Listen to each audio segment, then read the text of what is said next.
ça un peu. Voilà, donc voilà, j'espère que ça va vous plaire, enfin vous plaire. Pas vous plaire, mais parce que ça sera une vidéo pas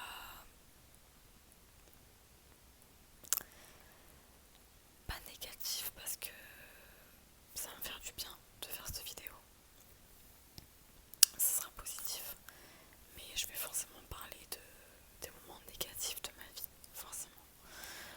Voilà, on commence de suite.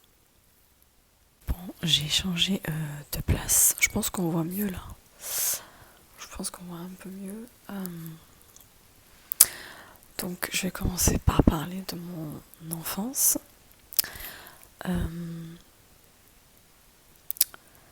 Eh bien, écoutez, mon enfance, de 0 à 3 ans, avant que je rentre en maternelle, tout s'est bien passé. Enfin, j'ai pas de souvenirs. Donc, je pense que ça s'est bien passé. Après, je suis rentrée en maternelle à 3 ans, je pense. Et c'est là que ça a commencé à être un peu chaotique, on va dire. Les 2 premières années de maternelle, ça allait, je crois.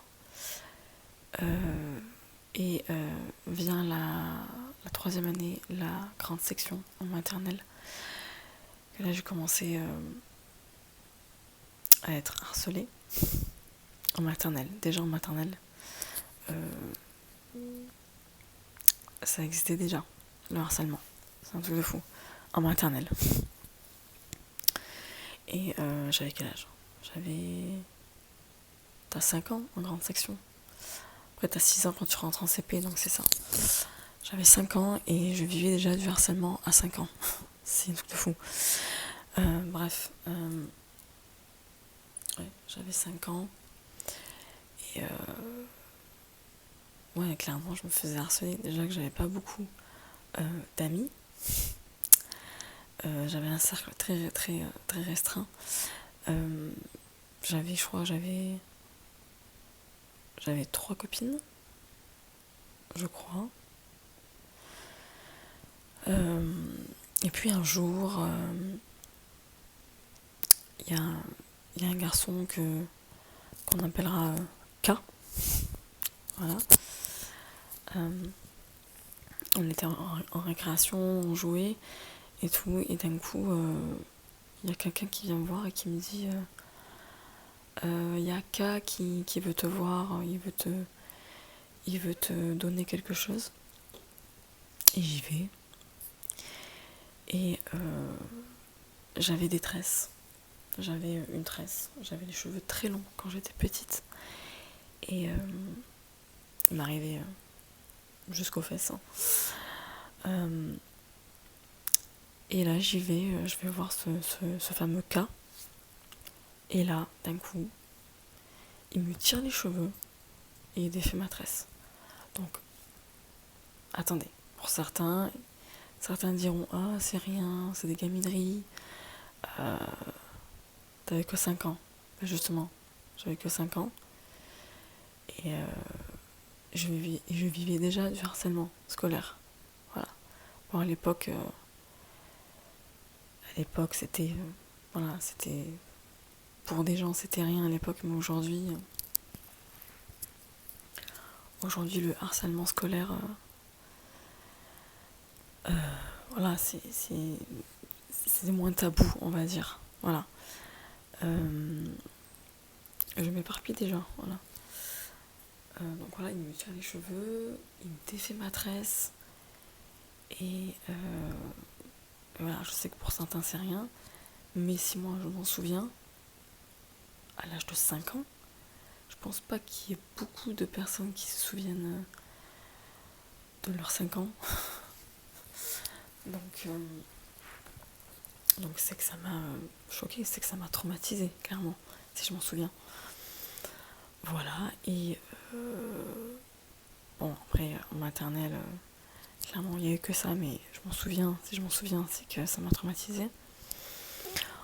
ensuite, je rentre en CP. CP. Il n'y a rien eu en CP, je pense. En CP. CP. Non, CP, ça s'est bien passé. CE1. CE1. Ça a commencé en CE2, je pense. Que là, j'ai commencé. On a commencé à vraiment. C'était violent. Voilà. Donc on va pas citer de nom, encore une fois. On va l'appeler A. On va appeler toutes les personnes par leurs initiales. Donc ce fameux A. Ah, j'ai oublié de chuchoter, pardon. Ce fameux A rentrait dans la classe et sans faire exprès, là, on se bouscule. Voilà, sans faire exprès. Et d'un coup, le mec, il me fait quoi? Il me dit, oh, tu peux pas faire attention. Et d'un coup, il me met un coup de poing dans l'épaule. Mais ça fait vraiment mal.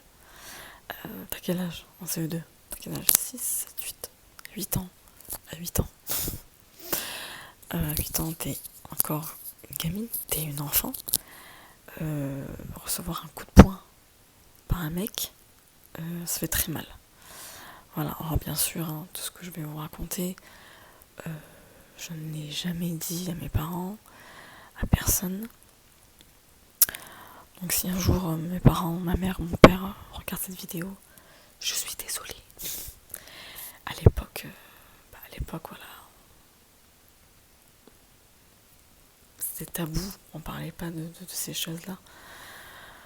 Aujourd'hui, le harcèlement est moins tabou aujourd'hui, voilà.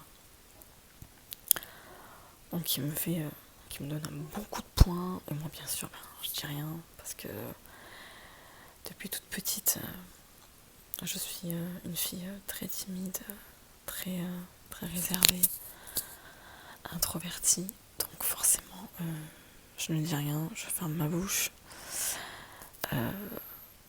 Voilà. Ensuite, CM2. Ouais, après CM1, j'ai pas trop de souvenirs. Bon, j'avais pas beaucoup d'amis. De toute façon, ça a toujours été comme ça, et voilà, ça sera toujours comme ça dans ma vie. Et clairement, c'est pas un problème. Hein. Et j'ai vécu toute ma vie comme ça, et voilà. J'ai dû avoir. Allez, franchement, les amis que j'ai eu dans ma vie, ils se comptent sur les doigts d'une main, clairement. Une. Céline. Ouais, clairement, il y en a eu. Il n'y en a eu pas beaucoup, quoi. Mais encore une fois, ça n'a jamais été un problème. J'ai toujours été une fille solitaire, seule. J'aime être seule, en fait. Donc ça m'a jamais dérangée. Pour vous dire, je suis allée une fois à un anniversaire d'une copine, et encore, c'était pas ouf. Voilà. Je suis en train de m'éparpiller. Je suis désolée. Du coup, en CM2, rebelote, je me fais encore harceler. Là, c'est un peu plus choquant. Est-ce qu'on peut appeler ça du harcèlement sexuel? Je sais pas. Ben si, parce que c'est des parties intimes. Donc, c'est des attouchements sexuels, on va dire. Je pense que oui, je pense. Du coup, en CM2, pareil, hein, CM2, voilà, j'avais pas beaucoup d'amis. Et d'un coup, sans que les gens me préviennent, ça arrivait comme ça. D'un coup, mais le pire, c'est que je m'en souviens, mais je sais pas qui c'est qui a fait ça. Je ne le saurai jamais, de toute façon. Je sais même pas si c'est une fille ou un garçon qui m'a fait ça. On était en CM2, j'étais dans la cour, et d'un coup il y a un mec ou une meuf, je sais pas, qui m'a mis les mains, non, pardon, je m'éparpille là, je vais reprendre. Il y a un mec ou une meuf qui vient derrière moi et qui m'attrape les seins, les deux seins, comme ça, qui m'attrape la poitrine et qui touche ma poitrine et après qui part tout simplement. Et je n'ai jamais vu qui était cette personne, pourquoi elle a fait ça. Alors soit c'était un gage, soit c'était volontaire en fait, hein, pour me harceler, pour m'embêter en fait. Mais bon, t'as quel âge, quand t'es en CM2, t'as quel âge quand t'es en CM2, t'as 9 ans. Voilà quoi. Après à cette époque là, ça me paraît bizarre, hein. J'avais une assez importante poitrine. Voilà, je ne portais pas de soutien-gorge alors que j'avais une assez grande poitrine. Donc voilà. Pourquoi les gens ils ont fait ça, j'en sais rien, je ne le saurai jamais malheureusement. Voilà pour la période primaire, maternelle. Ensuite, la période collège. Alors, clairement, c'est pas ma pire période. Si, c'est ma pire période en fait.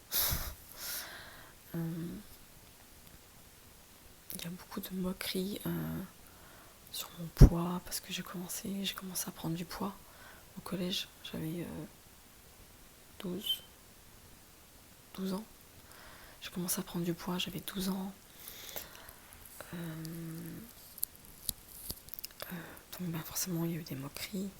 Alors que moi de base, je me sentais très bien dans mon corps. Je me sentais très bien avec mes formes en fait. Et voilà, il a commencé à avoir des moqueries, il a commencé à avoir genre quand je prête quelque chose à quelqu'un ou quand quelqu'un me demande tu peux me prêter une feuille, tu peux me prêter un stylo. Les gens ils étaient là, ne me touche pas la main, je veux juste le stylo, ne me touche pas la main, ça me dégoûte, genre ils étaient là, ne me touche pas, voilà comme ça tu vois, ouais je vous tutoie maintenant. Genre t'es dégoûtante, t'es sale, voilà. Mais moi encore une fois j'avais aucun problème avec mon poids, aucun problème. En fait j'étais très bien comme ça, et forcément voilà, à cause de ça j'ai eu des complexes, voilà, j'ai commencé à avoir des complexes. Il y a aussi ma grande sœur qui, bien sûr, attention, je le dis, je lui en veux, mais alors pas du tout, j'en veux pas du tout. Elle était jeune, voilà, c'était une autre époque. Elle me traitait de grosse vache. Elle était, de ce que je me souviens, elle était tout le temps en train de me traiter de grosse vache. J'avais quoi, 14-15 ans. Elle me traitait de grosse vache, voilà, que j'étais grosse, que j'étais pas belle, nanana. Voilà, je vous épargne, voilà, mais encore une fois, aujourd'hui, je ne lui en veux pas, mais alors pas du tout. Comme je l'ai déjà dit, je me répète, je me répétais dans cette vidéo, je me répétais plusieurs fois, je ne lui en veux pas du tout. Elle était jeune, elle savait pas ce qu'elle disait, elle savait pas l'impact qu'il allait y avoir en fait, parce que c'est comme ça, parce que entre sœurs on se chamaille aussi. Donc voilà, je lui en veux pas du tout. Il y a eu aussi une période où ma mère, voilà, je lui en veux pas du tout aussi, mais alors pas du tout. Il y a une période où ma mère, elle me disait qu'on était un jour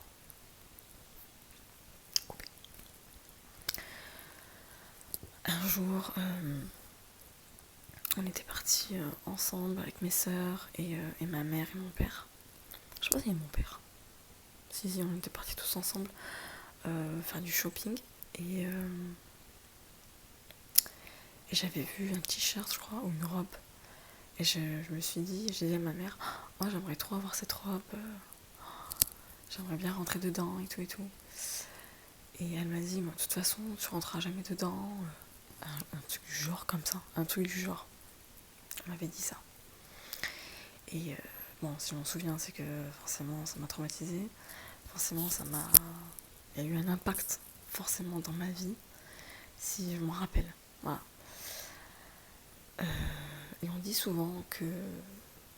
Je lis souvent que tu te souviens plus des choses négatives que positives de ta vie. Alors bien sûr, je n'ai pas eu que des moments négatifs dans ma vie. Bien sûr, j'ai eu plein de moments positifs. Je me souviens de plein de beaux moments avec ma famille. Mais aujourd'hui, je veux vous raconter les choses qui m'ont, entre guillemets, traumatisée. Voilà, dont je me souviens. Et puis, pourquoi pas... peut-être que des personnes se reconnaîtront et voilà, se sentiront un peu moins seules, tout simplement. Voilà. Voilà, à propos de ma mère, voilà. Encore une fois, je le redis, voilà, je ne lui en veux pas du tout. J'aime ma mère de tout mon cœur, c'est ma mère, c'est ma mère, voilà. Je lui dois tout, donc voilà. J'ai pas du tout eu une enfance triste, hein, attention. Mais c'est des petits détails dans ma vie qui ont eu un impact sur ma vie, en fait. Voilà. Que je parlerai plus tard. Voilà, j'avais 14-15 ans, voilà. C'est plus tard. Donc on m'a avancé à mes 18 ans. Quand j'avais 18 ans, voilà, je sentais que, entre 17 et 18 ans, je sentais que j'avais envie de perdre du poids. Je sentais que j'étais mal dans ma tête, mal dans mon corps. J'avais envie de perdre du poids et je sais pas, par miracle, non c'est pas miracle, par miracle, je suis tombée malade. J'ai eu un rhume très violent et à cause de ce rhume, j'ai commencé à ne plus m'alimenter parce que j'avais pas faim. En fait, quand je suis malade, j'ai pas faim. Donc j'ai commencé à plus m'alimenter.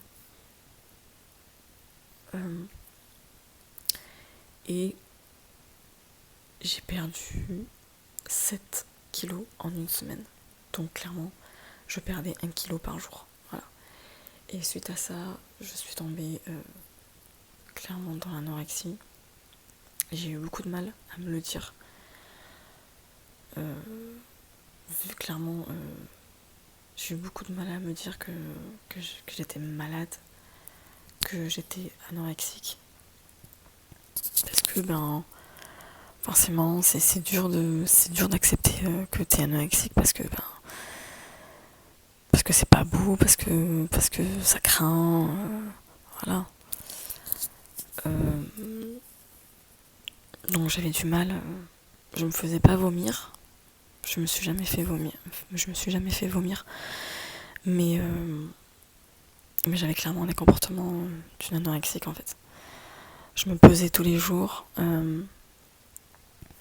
j'avais du mal à manger, j'avais pas faim. Puis après, ça s'est intensifié. Je suis descendue jusqu'à 36 kilos. 36 kilos. Et c'était entre mes 18... Non, un peu plus. Non, je suis restée... Ça a duré 3 ans. Mon anorexie, 3-4 ans. Allez, 3-4 ans. Vraiment 4 ans. 2018. Allez, 2018 à 20 ans. 21 ans. 21 ans, ça allait mieux. Ça a commencé à aller mieux à 21 ans. Mais pendant 3 ans, j'ai été anorexique. Et je vais pas vous dire que c'était facile, hein. C'était dur, c'est très dur. Pour mes parents aussi, voilà. Parce que là j'ai eu aussi des moqueries, voilà, de la part de ma famille. À l'époque c'était t'es trop grosse, maintenant t'es trop maigre, hein. Donc voilà, ça allait jamais, hein, clairement. Mais oui, c'était pas facile, c'était vraiment, c'était dur, hein, c'est normal. Mais je suis encore en train de m'éparpiller, je sais pas ce que je disais. Je disais quoi? Ça fait 20 minutes que je filme. Quand je vous dis qu'elle va être longue, cette vidéo, elle va être longue. Donc voilà, je suis tombée dans l'anorexie, je suis tombée jusqu'à 36 kilos. Je suis allée voir des médecins, une diététicienne, c'est dur à dire, qui m'a aidée à manger mieux. Je comptais mes calories de ce que je mangeais par jour et tout et tout. Et non, vraiment, ça n'a pas été facile parce que je vais vous dire les détails. Quand je suis tombée dans l'anorexie, j'ai commencé à avoir des troubles, hein. J'ai commencé à avoir peur de la voiture, j'ai commencé à ne plus avoir le goût de la vie, en fait, tout simplement. Voilà, je suis restée chez moi, dans le noir. J'avais du mal à communiquer avec mes parents, avec tout le monde. Voilà, j'avais arrêté l'école. Depuis mes 17 ans, j'avais arrêté l'école. J'ai pas arrêté l'école, j'ai pas arrêté l'école, pardon. J'ai fini mon CAP. Après, je suis tombée dans l'anorexie, en fait. Voilà.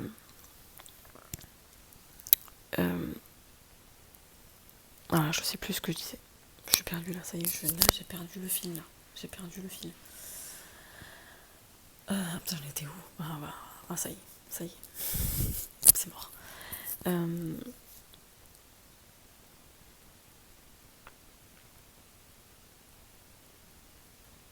Donc oui, j'arrivais plus à sortir de chez moi. Je restais dans le noir toute la journée.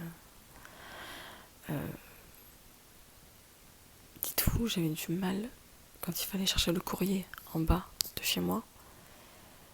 Je stressais à l'idée de sortir juste pour aller chercher le courrier. Juste ça, ça me stressait et mon cœur il battait très très très très très, très fort. Et j'avais peur de descendre. Pourquoi j'avais peur, je sais pas. Encore une fois, je pense que c'était parce que j'étais maigre, parce que c'était la maladie en fait, tout simplement. Et du coup, la maladie, ça m'a développé des troubles. Aujourd'hui, je sais qu'encore aujourd'hui, en fait, quand tu es tombé dans l'anorexie, t'auras toujours peur de replonger en fait. Et toute ta vie, t'auras des traces de TCA. J'aurai toujours des TCA de toute façon toute ma vie. Encore aujourd'hui j'en ai. Je surveille ce que je mange. Voilà, je surveille ce que je mange. Je surveille que je mange pas trop. Voilà. Parce que c'est comme ça, j'aurai toute ma vie ces troubles-là. J'aurai à vie ces troubles. Je les aurai à vie. Aujourd'hui, je ne sors plus sans avoir ma bouteille d'eau avec moi. Ça fait depuis l'âge de 17 ans. J'ai toujours sur moi, quand je sors, une bouteille d'eau. Au cas où je fasse un malaise. Au cas où. Et c'est resté, et ça restera toute ma vie. Voilà. C'est comme ça.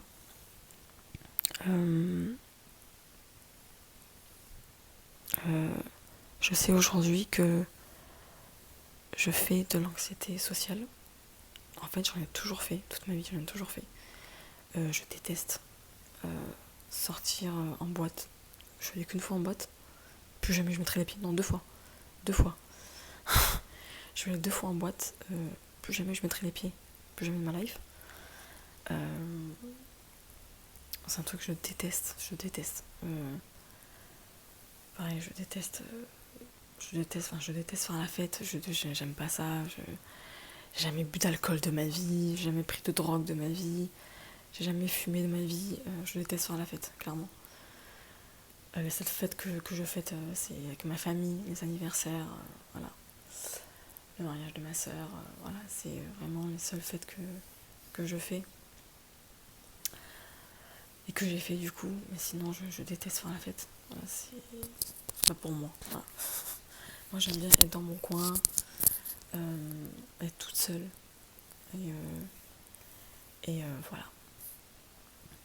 Même les fêtes de famille, les fêtes de Noël et tout, ça me stresse. C'est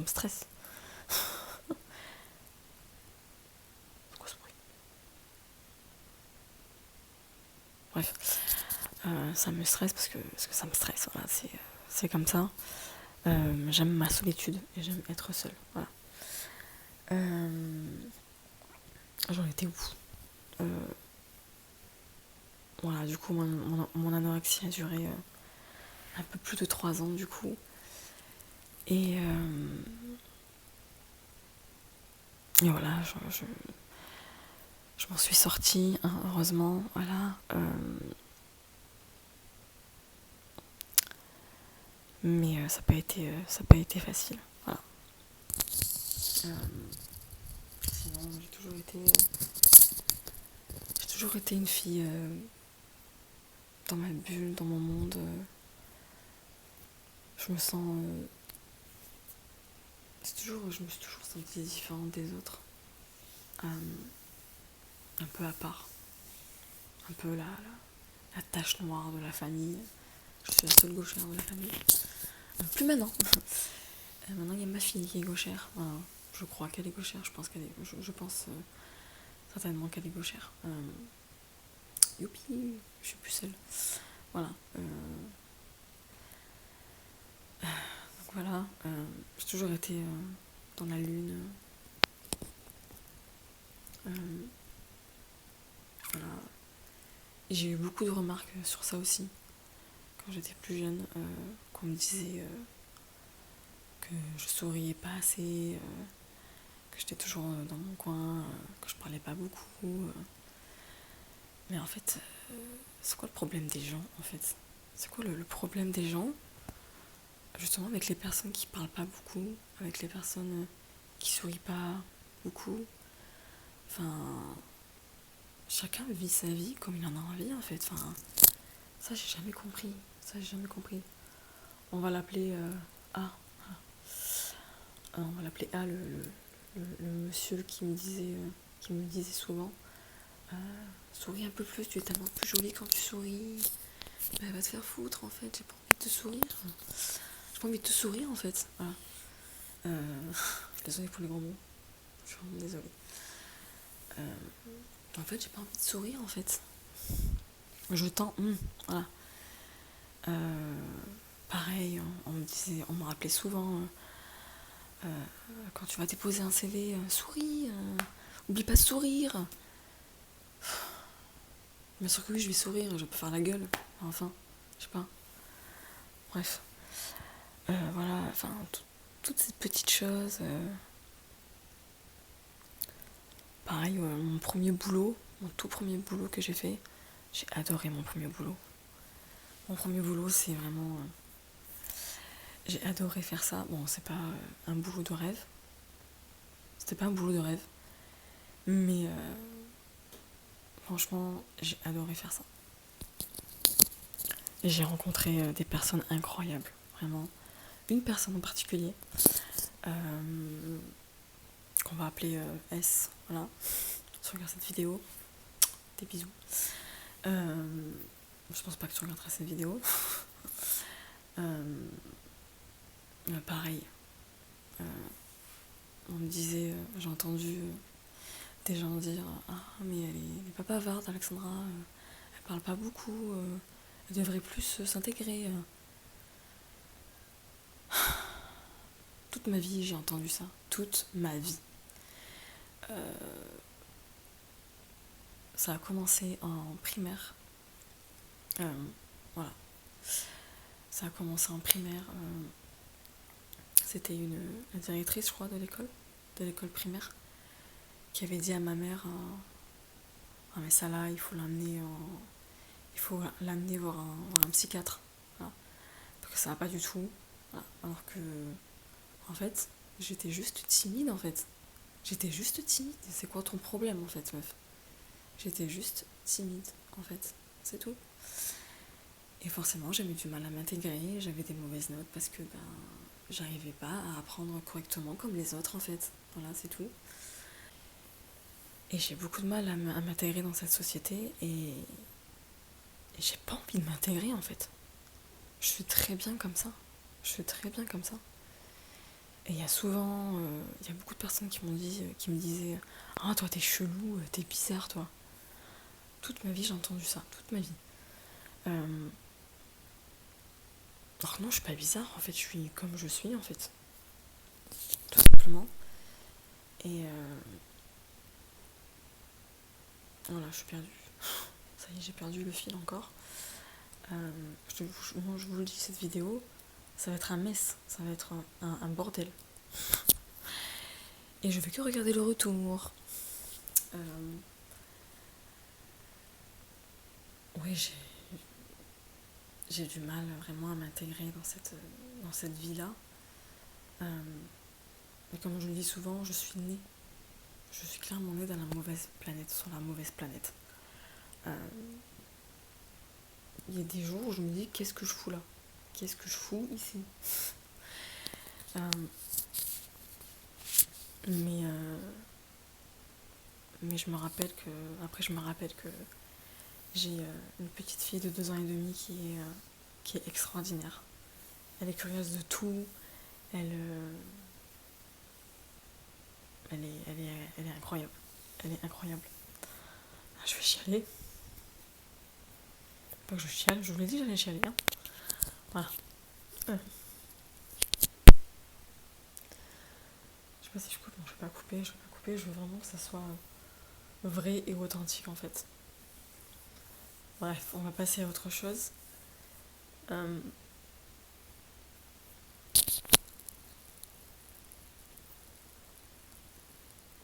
Bref, j'ai toujours été une fille dans ma bulle, dans mon monde en fait. Et c'est toujours le cas aujourd'hui. Et je suis très bien comme ça. Et voilà. J'ai toujours été une fille très, très triste aussi. C'est pas un défaut. Hein. Je suis très bien dans ma tristesse. Voilà. J'ai lu un livre récemment qui s'appelle Le bonheur d'être triste. Et c'est clairement ça. Je suis heureuse dans ma tristesse, en fait. Ça me paraît bizarre pour des gens, pour les gens qui vont voir ces vidéos, mais pas pour moi. J'adore écouter des musiques tristes.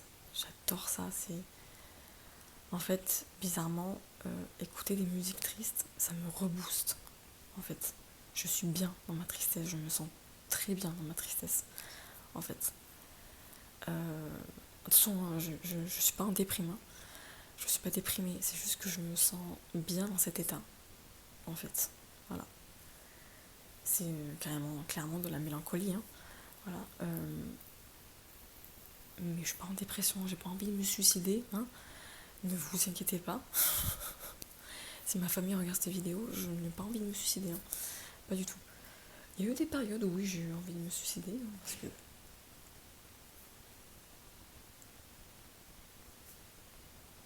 je crois que c'est des chats qui sont montés. Non, c'est pas grave. Clairement, il y a eu des périodes où j'ai eu envie de me suicider parce que ça arrive à tout le monde, je pense. Enfin, je crois. Oups. Non, mais aujourd'hui, c'est plus le cas, mais voilà, je me sens bien dans cette noirceur, voilà. Quand j'écoute des musiques tristes, je me sens bien en fait. J'écoute des musiques douces aussi, hein, des musiques très joyeuses. Hein. Mais je me reconnais plus dans les musiques hyper mélancoliques, hyper tristes, qui ont du sens et qui veulent dire quelque chose en fait. J'adore les musiques qui ont un sens derrière et qui ont un message derrière en fait. Voilà. Écoutez, quoi dire de plus sur ma vie trépidante que j'ai? Non, pas du tout. J'ai une vie très simple, je vis très simplement. Voilà. Ah oui. Pareil, je pourrais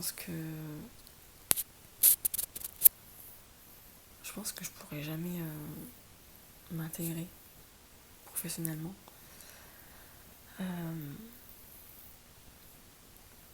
Quand je cherche du boulot, je reste toujours dans le même secteur de travail, parce que je m'y sens bien. Je pourrais jamais être caissière. Je pourrais jamais. Je dis pas que je pourrais être jamais, parce que j'ai jamais essayé, mais je pourrais jamais faire des métiers. Être au contact avec des gens, en fait. Je peux pas. En fait, parce que j'ai cette anxiété sociale, tout simplement. Je pourrais jamais faire ça. Je vais jamais dire. Je sais qu'il faut jamais dire jamais, mais je pense que clairement, c'est compliqué, je pense. Ça serait compliqué. Bon, récemment, j'ai ouvert ma micro-entreprise. J'ai ouvert ma boutique de bougies. Pour ceux qui sont pas au courant. Et ceux qui vont peut-être s'abonner à cette chaîne et découvrir cette vidéo. Coucou. Et j'ai ouvert ma boutique de bougies récemment. Et